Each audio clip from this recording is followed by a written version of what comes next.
오늘 우리가 받을 하나님 말씀 함께 보시겠습니다. 마태복음 5장 43절에서 48절까지 말씀입니다.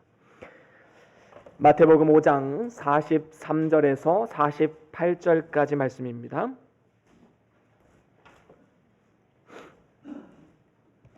다 찾으셨으면 우리 다 같이 한 목소리로 함께 합독하시겠습니다. 시작. 또 내 이웃을 사랑하고 내 원수를 미워라 하였다는 것을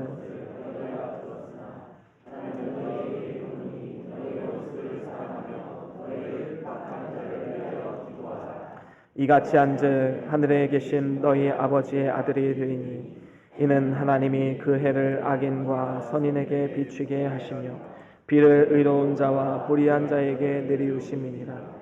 너희가 너희를 사랑하는 자를 사랑하면 무슨 상이 있으리요? 세리도 이같이 아니하느냐? 또 너희가 너희 형제에게만 무난하면 남보다 더하는 것이 무엇이냐? 이방인들도 이같이 아니하느냐?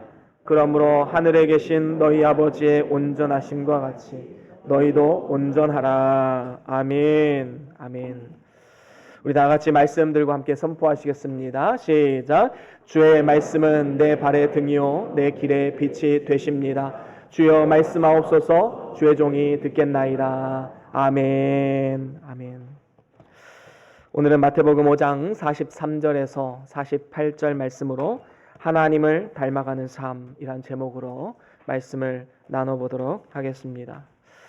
우리가 어떤 한 사람이 믿음이 좋다라고 말할 때에는 우리가 그 사람의 신앙적인 행위들로 판단하는 경우가 참 많이 있습니다. 그래서 성경을 많이 보고 기도를 많이 하고 봉사를 많이 하면 믿음이 있다라고 말하기도 하지요. 그런데 사실 진정으로 믿음으로 산다는 것은 이렇게 겉으로 보여지는 외적인 것들보다 더 중요한 것이 있습니다. 그것은 우리의 내면의 것이고 우리의 됨됨이 그리고 우리의 인격적인 부분이다라는 것이지요. 그것은 과연 나는 누구인가? 그리고 나는 지금 누구를 닮아가고 있는가? 이러한 자신을 바로 보는 데에서부터 시작이 되는 것입니다. 우리는 하나님의 자녀들입니다. 예수 그리스도를 통하여서 하나님의 자녀로 거듭난 존재들이지요. 그렇기 때문에 아버지 되신 하나님을 닮아가는 것은 어쩌면 당연한 수순이 아닐까 생각해 보게 됩니다. 하나님의 자녀라고 말은 하는데 삶의 모습은 누군가를 미워하고 다투고 거짓말을 일삼고 이간질을 하고 이러한 사단의 것을 닮아간다면 이것은 무언가 크게 심각하게 잘못된 것이지요. 그래서 오늘 말씀에 보면 하나님께서는 자기 자신이 어떤 분이신지 그리고 하나님의 백성들에게 계시해 보여주시면서 자녀된 우리들이 이러한 삶을 닮아가야 된다라고 우리에게 말씀하고 계심을 볼 수 있습니다. 그래서 48절에도 보듯이 그러므로 하늘에 계신 너희 아버지가 온전하심과 같이 너희도 온전하라 라고 오늘 성경 본문 말씀은 우리에게 들려주고 있는 것이지요. 그러면 우리가 구체적으로 닮아야 할 우리 아버지 되신 하나님의 그 성품은 무엇인가? 바로 오늘 말씀을 통해서 그것은 바로 사랑과 자비의 모습이다라는 사실을 우리에게 말씀해주고 있습니다. 오늘 본문 43절에 보면 예수님께서 이렇게 말씀하시죠. 또 내 이웃을 사랑하고 내 원수를 미워라 하였다는 것을 너희가 들었으나 라고 말씀하고 있습니다. 예수님 당시에 이제 이스라엘 백성들은 공평과 질서를 위해서 하나님께서 어떻게 살아가야 하는가 거기에 대해서 율법의 말씀을 주셨지요.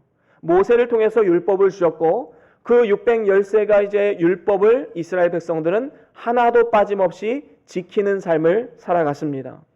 그런데 이제 예수님 시대에 돌입하면서 많은 사람들이 이 율법 외에 또 다른 멍에를 짊어지고 살아가게 되는 것입니다. 그것이 바로 장로들의 유전이었지요. 쉽게 말하면 이 율법을 해석한 것입니다. 그래서 이 해석한 것도 하나님 말씀처럼 받아들여서 그 말씀대로 살아야지만 했던 것이지요. 그런데 문제는 이 유대 종교 지도자들이 잘못된 해석을 했기 때문에 문제입니다. 내 이웃을 내 몸과 같이 사랑하라. 우리가 십계명에서 자주 보는 말씀 아닙니까? 율법에 분명히 있는 말씀입니다. 그런데 문제는 그러면 백성들 질문할 것입니다. 이웃은 사랑하는데 그러면 원수는 어떻게 할까요? 그때 유대 종교 지도자들은 그러면 원수는 미워해도 된다. 그렇게 백성들에게 가르쳤던 것입니다. 그래서 오늘 말씀에는 예수님께서 너희들이 이웃은 사랑하고 원수는 미워하라는 것을 들었으나 실제로 하나님의 말씀은 그것이 아니다라고 말씀하시면서 44절에 이렇게 말씀합니다. 오늘 본문 말씀 44절 함께 읽어보겠습니다. 시작.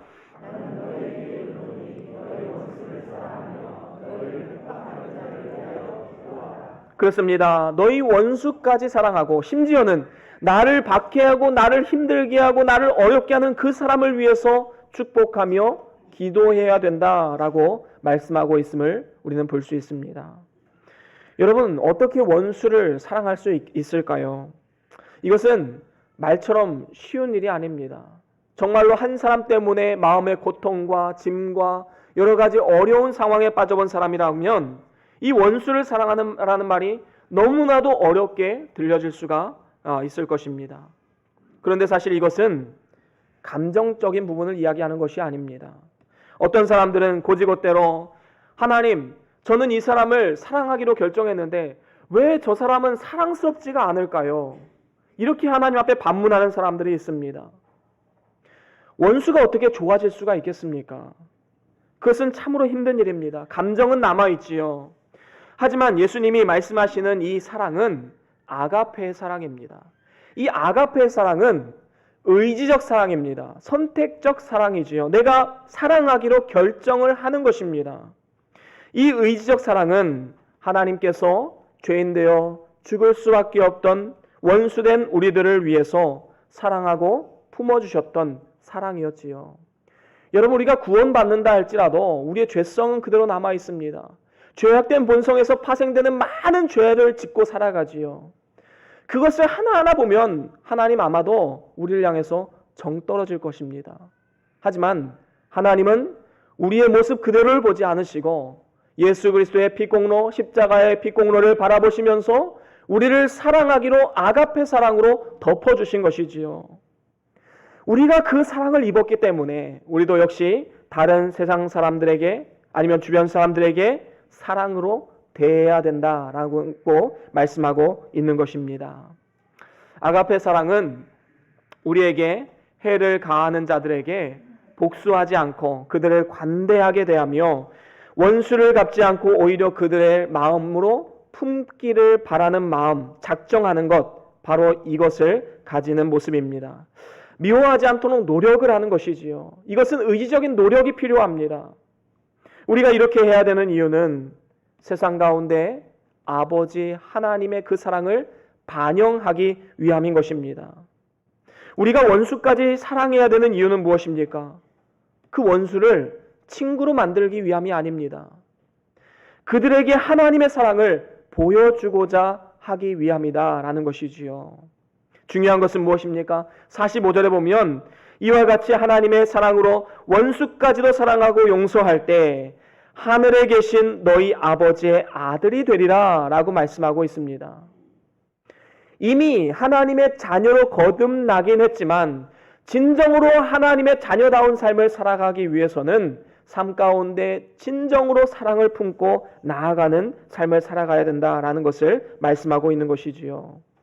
그러면서 이제 우리가 닮아가야 할 하나님의 성품을 보여주고 있는데 45절 후반부에 보면 이렇게 말씀하고 있지요. 이는 하나님이 그 해를 악인과 선인에게 비치게 하시며 비를 의로운 자와 불의한 자에게 내리우심이라 라고 말씀하고 있습니다. 여러분, 핵심은 무엇입니까? 우리의 영적인 아버지이신 하나님께서 선인들에게만 햇빛을 주시고 악인들에게는 비를 주시는 이런 옹졸한 하나님으로 비춰지고 있지 않다라는 것이지요. 악인에게나 선인에게나 똑같이 햇빛을 그리고 비를 주시는 분이심을 알아야 됩니다. 이러한 성품을 우리는 닮아가야 마땅한 것이지요. 그렇습니다. 믿는 사람에게나 믿지 않는 사람에게나 하나님께서 우리 모두에게 주시는 일반적인 은총이 있습니다. 보편적인 은총이지요. 그것은 우리의 삶 가운데 이 땅 가운데 햇빛과 비를 누리고 모든 환경 가운데 하나님께서 시시때때로 공급하시는 은혜. 이거는 믿지 않는 사람들에게도 동일하게 주시는 것들이 참 많이 있습니다. 이것을 우리는 일반 은총이라고 부릅니다. 그런데 우리는 믿는 사람들은 이 일반 은총 플러스 특별 은총까지 받은 사람들이지요. 우리가 정말로 구제불능한 죄의 상태에서 죄의 용서함을 받고 하나님의 백성으로 거듭날 수 있는 것, 그것은 바로 하나님께서 우리에게 베푸신 특별한 은총 때문인 것입니다. 하나님께서는 십자가의 그 사랑으로 우리를 향한 하나님의 사랑을 확증하셨다라고 로마서 5장 8절에 분명히 말씀하고 있습니다. 우리 같이 한번 읽어볼까요? 함께 읽어보겠습니다. 로마서 5장 8절 시작. 우리가 아직 죄인 되었을 때에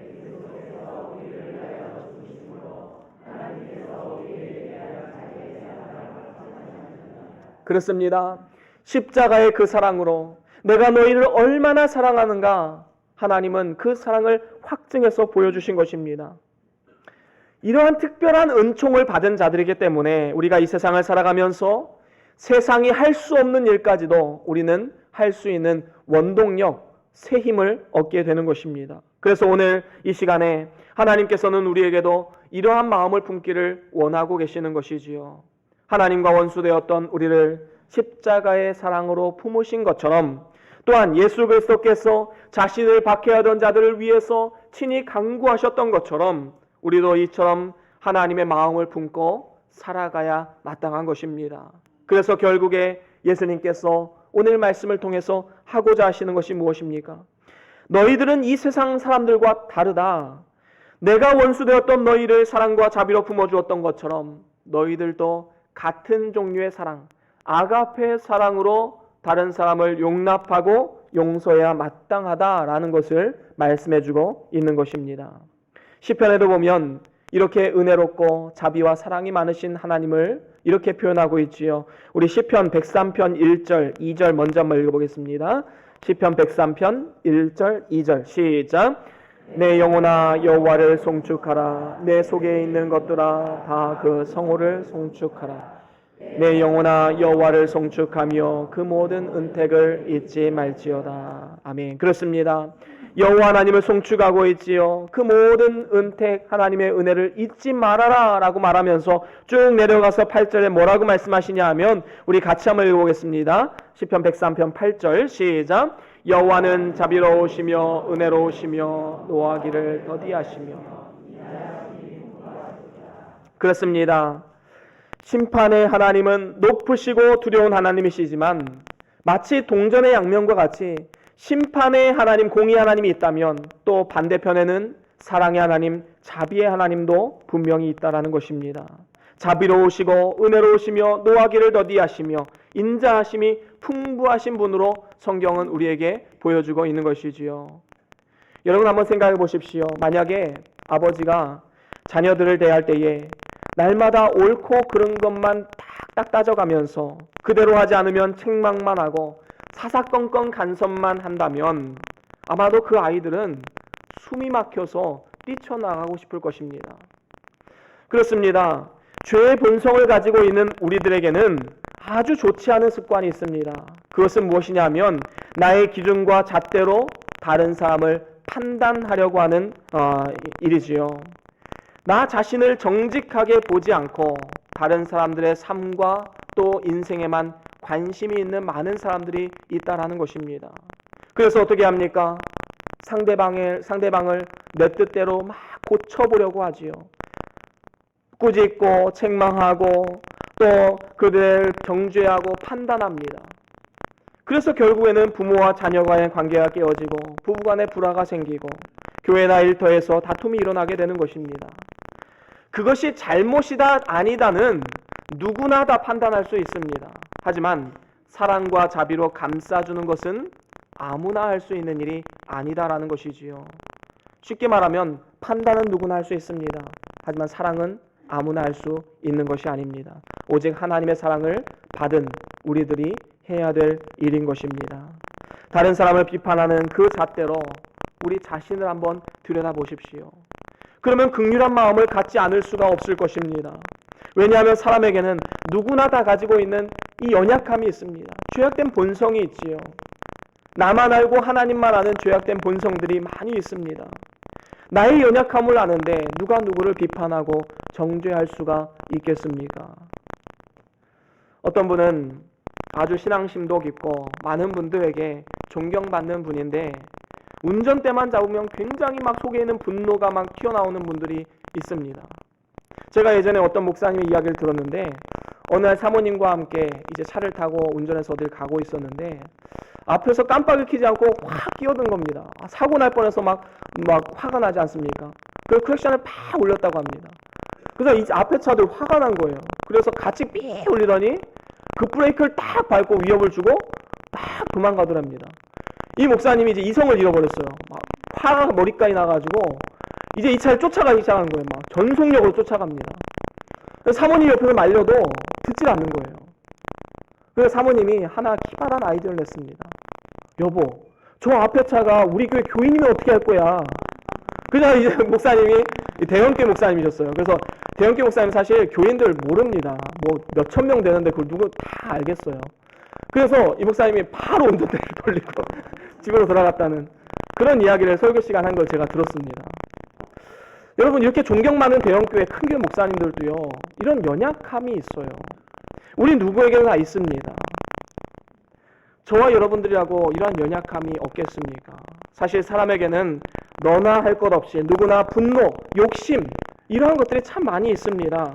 사람들 앞에서는 잘 나타나지 않지만 혼자 있을 때에나 아니면 생각 속에서 범하는 죄의 습관들이 있지요. 물론 이러한 것들이 떠나기를 우리는 기도하고 회개해야 마땅합니다. 하지만 우리가 또 한 가지 가져야 할 생각은 무엇입니까? 그것은 우리의 자신의 연약성을 알기에 다른 사람의 연약함을 바라보았을 때 그 사람을 정죄하고 비판하기보다는 그 사람을 사랑하고 포용하고 감싸 안아주는 일을 우리는 해야 된다는 것입니다. 물론 죄는 미워하되 사람은 사랑해야 되지요. 죄는 미워해야 됩니다. 하지만 그 죄로 인하여서 사람을 정죄하는 것은 분명히 잘못된 것이다 라는 것입니다. 여러분, 다른 사람이 내 차 앞에 깜빡이 켜지 않고 확 끼어드는 모습 보면 화나시죠? 가만히 생각해 보십시오. 저 자신을 생각해 보니까 저도 급할 때는 깜빡이 켜지 않고 미처 생각도 못하고 끼어들 때가 가끔 한 번씩 있어요. 그러니까 나 자신을 바라보면 그 누구도 정죄할 수가 없는 것입니다. 가늠한 여인에게 예수님께서는 이런 말씀을 하셨지요. 너희 중에 죄 없는 자가 이 여인에게 돌로 쳐라. 그러자 모두 다 양심의 가책을 느끼고 자기의 집으로 돌아가게 되었습니다. 그렇습니다. 우리의 연약함을 알 때, 우리의 연약성을 알 때 비로소 우리는 다른 사람을 용서하고 사랑해 줄 수가 있는 것입니다.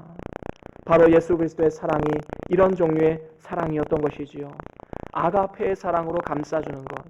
그래서 우리를 향한 하나님의 사랑을 확증하셨듯이 우리도 이 땅 가운데 하나님의 사랑을 보여주고 전파하는 축복의 도구로 쓰임받아야 되는 것입니다. 그렇습니다. 사람은 누구에게나 다른 사람들에게 어떠한 사람으로 보여지기를 원한다는 생각을 가지며 살아갑니다. 마찬가지로 하나님께서도 우리를 향해서 나는 자녀된 너희들에게 이러한 모습으로 비춰주길 원한다. 이런 마음이 하나님에게도 있습니다.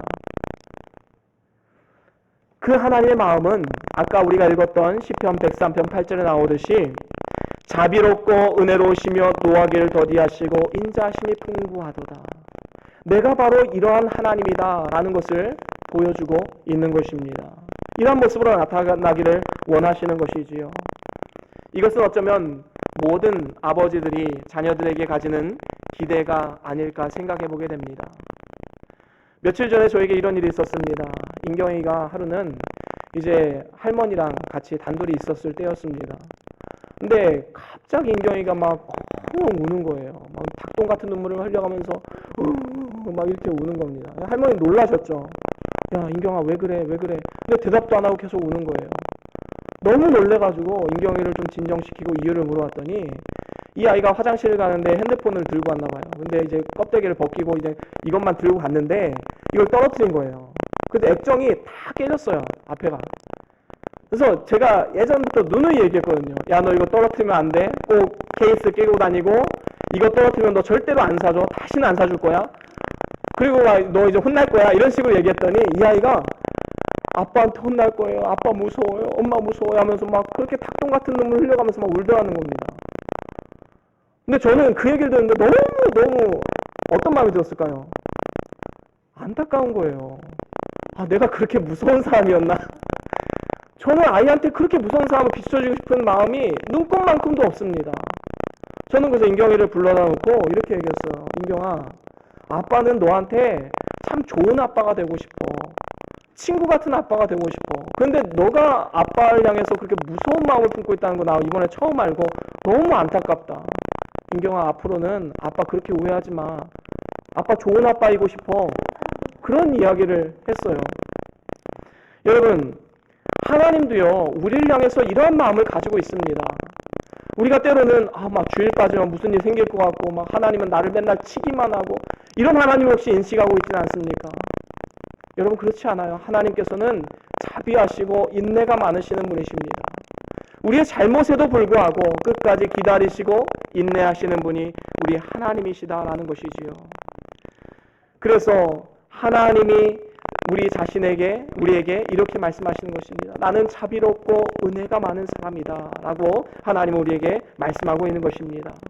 우리가 이런 의미에서 볼 때에 이 지옥이라는 것이 얼마나 무서운 형벌인지 우리는 알아야 됩니다. 여러분, 이렇게 자비하신 하나님, 노하기를 더디하시고 인자하신 하나님과의 단절, 그것이 바로 지옥인 것이지요. 어느 곳에서도 위로받지 못하고 필요한 것을 공급받지 못하는 것, 사랑과 자비의 대접을 받지 못하는 자리가 바로 지옥인 것입니다. 많은 사람들이 지옥을 생각하면 물리적으로 아니면 육체적으로 뜨거운 유황불 아니면 막 고통, 물 한 방울의 자비가 없는 것, 물론 맞습니다. 하지만 더 비참한 것은 그곳은 하나님이 계시지 않는다라는 것이지요. 자비하신 하나님의 사랑이 없는 것, 그것이 바로 지옥이다라는 것입니다. 외로움과 고통만이 있는 것입니다. 반면에 우리가 천국을 누린다는 것은 무엇입니까? 이러한 자비하시고 은혜로우신 하나님과 지금으로부터 영원까지 함께하는 것이 바로 천국, 영생, 하나님 나라다라는 것이지요. 얼마나 행복한 일입니까? 사망의 음침한 골짜기를 걸어간다 할지라도 우리가 담대하게 그 길을 걸어갈 수 있는 이유는 하나님이 우리와 함께 하심을 믿고 있기 때문인 것입니다. 그런데 여러분, 안타까운 것은 무엇입니까? 이렇게 천국의 모델하우스, 하나님이 나와 함께하는 삶이 이러한 삶이다라는 것을 보여줘야 될 우리 그리스도인들이 정작 세상 사람들에게 하나님 나라를 보여주지 못하는데 안타까움이 있는 것이지요. 정작 하나님의 속성인 사랑과 자비가 없다는 말을 참 많이 듣는 이러한 현실을 살아가고 있습니다. 사랑으로 품는 것은 고사하고 오히려 상대방의 잘못을 지적하는 것으로 자신의 옳음, 자신의 의를 증명하고자 하는 많은 사람들이 있다는 것입니다. 오늘 이 시간 우리는 우리 자신의 모습을 돌아보아야 할 것입니다. 우리 하나님께서는 죄로 인하여서 원수되었던 우리를 위해서 자신의 독생자까지 아낌없이 내어주신 사랑으로 우리를 사랑하셨습니다. 인자와 자비가 많으신 우리 하나님이신데 과연 그 하나님의 자녀들인 우리는 하나님을 닮아가고 있는가 하는 것입니다. 우리가 진정으로 하나님의 자녀로 거듭난 사람이라면 이제 하나님께서 자기 목숨을 내어주시기까지 사랑하신 그 아가페 사랑으로 이 세상 가운데 나아가야 됩니다. 원수까지도 사랑하고 나를 힘들게 하는 그 사람일지라도 그 사람을 축복하고 그 사람을 위해서 기도해 줄 수 있는 넓은 아량을 가져야 되는 것이지요. 우리 주님께서 십자가상에서 외치셨던 그 한마디가 무엇이었습니까?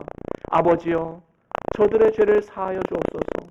저들이 하는 일을 알지 못하고 있습니다.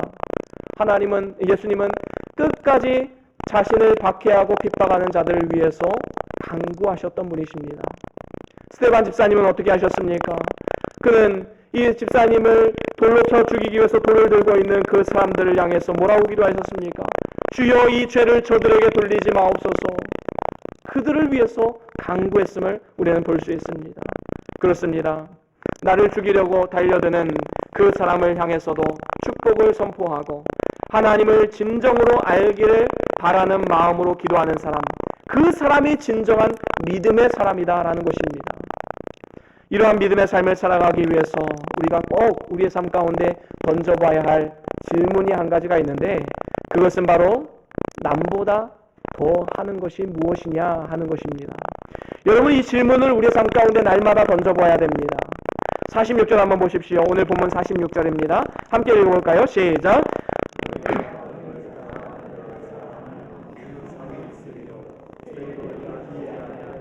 그렇습니다. 자신을 사랑해주는 사람에게 사랑을 주는 것은 누구나 다 할 수 있는 것입니다. 하지만 그것에는 하나님께서 예비하신 상급과 영광은 없다라는 사실입니다. 그렇기 때문에 우리 주님께서 이 질문을 우리에게 하시는 것입니다. 47절 읽어보겠습니다. 시작. 너희가 너희를 사랑한 남보다 더하는 것이 무엇이냐? 이방인들도 이같이 아니하느냐? 아멘. 그렇습니다. 하나님은 우리에게 이 세상 사람들보다 훨씬 더 높은 도덕성을 요구하고 계시는 것을 보게 됩니다. 예수님을 믿지 않는 자와 예수님을 믿는 자의 차이는 바로 이것입니다. 하나님을 닮아가고 있는가? 넓은 아량과 높은 배려의 차원에서 하나님을 닮아가고 있는가 하는 문제입니다. 그래서 내가 지금 남보다 더하는 것이 무엇인가? 세상보다 더하는 것이 무엇인가? 세상에서도 사랑이 있다고 말하는데, 세상에서도 용서와 자비가 있다고 말하는데, 나는 세상보다 더 나은 것이 무엇이 있는가? 이 질문을 꼭 우리 자신에게 던져보아야 하는 것입니다. 예수님께서도 바로 이러한 삶을 사셨습니다. 사실 예수님은 죄가 없으신 분이시지요. 하지만 온 인류의 죄가 마치 나의 죄인 양 그는 십자가에서 묵묵히 아무 반응도 하지 않으시고 아무 저항을 안 하시고 십자가에 달려 물과 피를 다 쏟으셨습니다. 예수님께서는 어쩌면 전혀 상관없는 우리들의 인생일지라도 귀하게 보시고 우리를 위해서 십자가에 달려 죽으신 것입니다. 바로 우리의 일이 나의 일인 것처럼 예수님은 그렇게 일평생을 살다가 죽음을 맞이하신 것입니다. 이러한 희생과 사랑을 안다면 우리가 남보다 더하는 것, 그것은 우리가 희생하는 것이 아니라 어쩌면 당연한 일일 것입니다. 세상 사람들이 기독교인을 바라볼 때에 저 사람들은 예수님을 믿음으로만 구원받는데 예수님 믿기만 하면 천국 간대. 어떻게 그렇게 쉬울 수가 있어? 어떻게 저렇게 쉽게 구원받는다고 말할 수가 있지? 그렇게 쉽게들 말합니다. 하지만 그것은 진짜 기독교를 알지 못하기 때문에 하는 말입니다. 우리는 예수님을 믿고 구원받는 것은 확실한 일이지만 구원받은 백성들에게 하나님께서는 더 높은 차원의 도덕성을 요구하고 계심을 우리는 볼 수 있습니다. 그렇습니다. 남보다 더하는 것이 무엇이냐? 심지어는 세상도 할 수 없는 이 원수를 용서하고 포용하는 삶, 나를 힘들게 하고 박해하는 그 사람들까지도 용서하고 그들을 위해서 축복하며 기도해 줄 수 있는 삶, 바로 저와 여러분들 그리스도인들이 할 수밖에 없는 일인 것입니다. 바로 저와 여러분들이 이 일을 해야 됩니다. 이렇게 세상이 할 수 없는 일을 할 때에 우리가 심겨진 그곳 가운데 그리스도의 향기가 전파되고 그 땅을 변화시키는 능력의 삶을 살아갈 수 있게 되는 것입니다. 사랑하는 우리 변동교회 성도 여러분, 이제 말씀을 마무리합니다. 여러분은 십자가의 값을 하고 계십니까? 이 생각을 한번 해보십시오. 아니면 십자가의 값이 아까운 사람입니까? 이 십자가를 목에 차고 다닌다고? 아니면 손에 걸고 다닌다고? 아니면 차에다 달고 다닌다고? 그것이 그리스도인임을 증명하는 것이 아닙니다. 진정으로 우리의 인격과 삶이 예수 그리스도를 닮아가는가? 만약에 우리가 닮아가지 못한다고 한다면 십자가 값을 하지 못하는 사람인 것이지요. 그 십자가가 빛을 발할 수가 없는 것입니다. 우리의 문화는 어느샌가 선착순 경쟁에 다져져 있습니다. 상대방보다 더 머리 하나 내놓는 싸움, 상대방보다 한 걸음 앞서는 싸움, 이것 때문에 양보도 없고 용서도 없고 섬김도 없는 시대를 살아가고 있습니다. 남을 위해 사는 삶은 실패한 인생이다라고 말하기도 합니다. 남을 돕기 위해서 내가 지는 그러한 여유를 부릴 그러한 여유도 없습니다. 이러한 시대 가운데 하나님은 우리에게 이렇게 명하십니다. 원수까지도 사랑하고 박해하는 자들을 위해서도 축복하며 기도해야 된다라고 말이지요. 이러한 삶을 살아가야 한다고 말씀하실 때에 주님께서는 무엇을 제시하셨습니까? 바로 내가 그런 사람이다. 내가 그렇게 자비롭고 은혜가 많고 이렇게 사랑이 많은 존재이다. 하나님은 자신의 성품을 얘기하고 계신 것입니다. 우리의 죄를 따라서 그대로 갚지 않으시고 우리가 행한 대로 우리에게 대하지 아니하시고 자비로우시고 은혜로우시며 노하기를 더디하시는 그 하나님의 성품, 그것을 닮아가야 한다라고 말씀하고 있는 것입니다. 이를 위해서 우리가 삶에 던져야 할 질문, 과연 나는 남들보다 더 하는 것이 무엇이 있는가? 이 세상과 똑같은 수준의 도덕성도 아닙니다. 더 높은 수준의 도덕성을 요구하고 계신 것이지요. 사랑과 자비를 요구하고 계신 것입니다. 여러분, 십자가 값이 아까운 삶을 살아가지 마십시오. 오늘 말씀을 일평생 마음에 새기시고 하나님께서 온전하신 것처럼 우리도 온전한 삶을 이 땅 가운데 살아가면서 날마다 한 걸음 한 걸음 나아감을 통해서 하나님이 예비하신 모든 축복과 은혜 그리고 상급 누리시는 저와 여러분들의 복된 삶이 될 수 있기를 주의 이름으로 간절히 축원합니다. 우리 다 같이 오늘 받은 말씀 기억하시면서 잠깐 동안 결단하면서 기도합시다.